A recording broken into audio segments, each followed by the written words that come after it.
Welcome students to another experiment. The aim of the experiment to determine the focal length of a given convex lens by plotting a graph between U and V. Apparatus required: optical bench, convex lens, lens holder, two optical needles, a meter scale.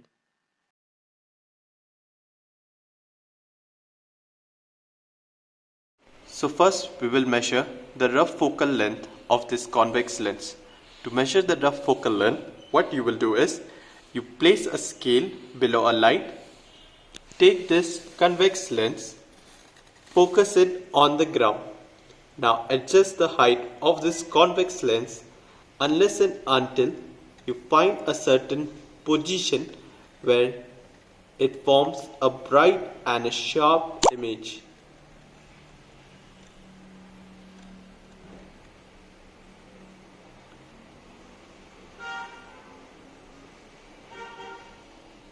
Let us say at this point it is forming a bright and a sharp image. Now we will measure the length on the scale.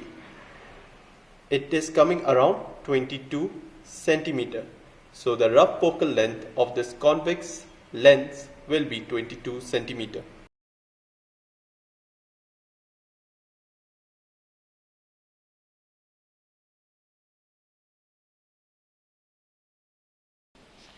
Now we will place this lens in one of the upright, mount this upright on a lens holder. Now we will fix this screw. Now this lens holder should be placed at the center of this optical bench. This optical bench is of length 150 centimeter. Therefore the center of this optical bench will be at 75 centimeter. So I have to place my lens at exactly at 75 centimeter. If you can see, I have fixed it at 75 centimeter, and then you have to fix this lens. You don't have to change the position of this lens throughout the experiment.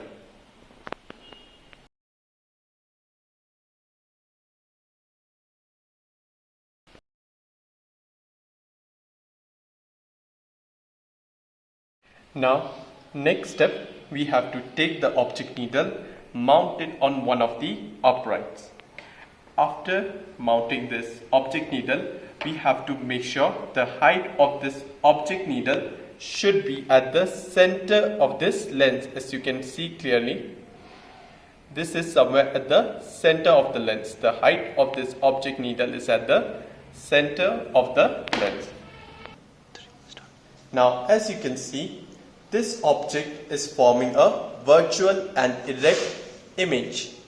Now to form a real and enlarged image, what we have to do is we have to place this object needle at somewhere at distance of 1.5 times of the focal length. So if my lens is placed at 75 centimeter, the 1.5 times of the rough focal length. The rough focal length was 22 centimeter and the 1.5 will be somewhere around 33 centimeter. So we have to place this object needle beyond. We will subtract this 75 minus 33. That means 42. So we have to place this object needle beyond 42 centimeter. So this is my 42 centimeter. So I have to place behind this 42 centimeters. So let us choose our first initial reading to be at 40 centimeter.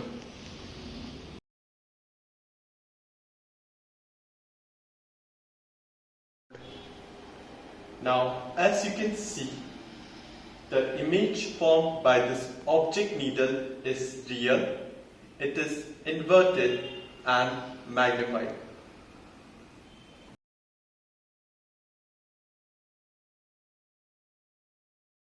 Now we'll take another needle. This needle will be our image needle. Now we will place this image needle on one of the uprights. Next, what we will do is we will adjust the position of this image needle in order that the tip of this image needle coincides with the image of the object formed by the lens. Start. Now let us suppose this is my image needle and this is the image formed by the object needle. The tip of the image needle and the tip of the image formed by the object needle should coincide in such a manner. Now note, while observing this one with one eye closed, you should move your head left and right. If the tip moves together in such a manner, that means there is no parallax. But if you move your head left and right and there appears to be a gap between the image needle and the image, that means there is a parallax. Now, in order to remove the parallax, you have to adjust the position of the image needle.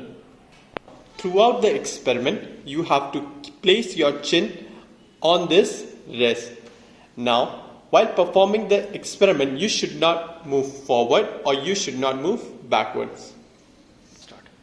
Now, note, while performing the experiment, your chin should lie on this rest and your one eye should be closed. And while performing the experiment, you should not move forward or backwards. The only direction you can move is left and right. Fine? Now, as you can see, there's a gap between the tip of the image needle and the image. They are not moving together and they are separate. As we move our head left and right, you can see the change in their position. Therefore, there is a parallax in our experiment. Now, in order to remove the parallax, we have to adjust the position of the image needle. Now, what we will do is, we will adjust the position of this image needle till we find a place where we have removed the parallax. Now, as you can see, the parallax has been removed. The tips are coinciding. They are coming into the lens together and moving out together as we move our head left and right. So now we will note down this position of the image needle. Now, as you can see, the position of this image needle is at 135, 136, 137, 138, 138.1, 138.2, 138.3, 138.4. So our image needle is at 138.4 centimeter.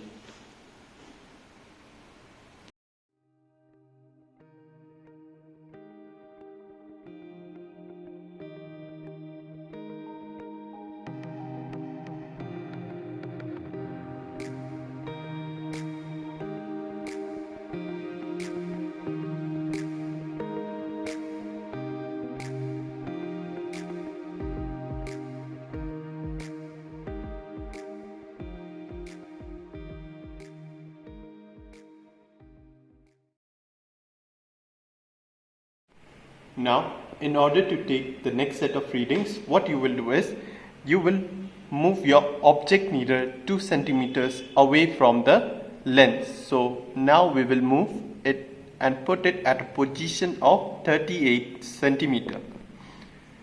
Now, in similar manner, you will adjust the position of the image needle in order to remove the parallax.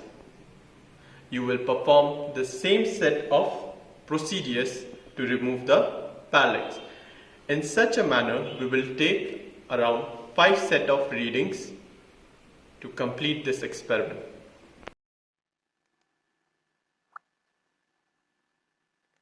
Now, in the similar manner, you will take another 5 sets of readings. So, in total, you have to take 6 readings. where you have to decrease your object needle position by 2 centimeter every time. Now after you have taken your readings, you will calculate your object distance and image distance. After calculating your object distance and image distance, you will plot a graph between your object distance u and your image distance v. Now along the x-axis, I will plot my object distance small u. Now note, since the object distance are negative, so I have to take negative x-axis, whereas on the y-axis I will plot my image distance small v. So this is how your graph will look. On the negative x-axis I plot my object distance. On my y-axis I have plotted my image distance. Now you will plot the points. After plotting the points, you will draw a line at an angle of 45 degree. After plotting an line of 45 degree, you will note this point as P. Mark this point as A. Mark this point as C. Now you will note the distance AB. This distance is the distance of twice of F1. This distance denotes the distance of twice of the first focal length, whereas this distance denotes the twice of F2. This distance denotes the distance of twice of second focal length. So in this case, AB is how much? 55.3, whereas in this case, BC is how much? 38.2. After noting down this one, let's move to calculation. Now from your UV graph, AB equals to twice of F1. AB we have found out 55.3 centimeters. So I can write twice of F1 equals to 55.3 centimeter, or my F1 equals to divide this value by 2. So F1 equals to 27.65 centimeter. Similarly, BC equals to twice of F2, and BC from the graph we got 38.2 centimeter. So twice of F2 equals to 38.2 centimeter, or F2 is 38.2 divided by 2, which is 19.1 centimeter. Now after you have got two values of the focal length, you will take the mean of these two values. So the mean focal length is F1 plus F2 divided by 2. F1 you got 27.65, whereas F2 you got 19.1. You will add this value divided by 2. So I'm getting an approximate value of 23.3. Therefore, my mean focal length is 23.3 centimeter. Result: the mean focal length of the given convex lens is 23.3 centimeter. Fine. So that's it for today's class. Thank you. And if you have any confusion, please don't hesitate to ask. I will re-explain it to you again.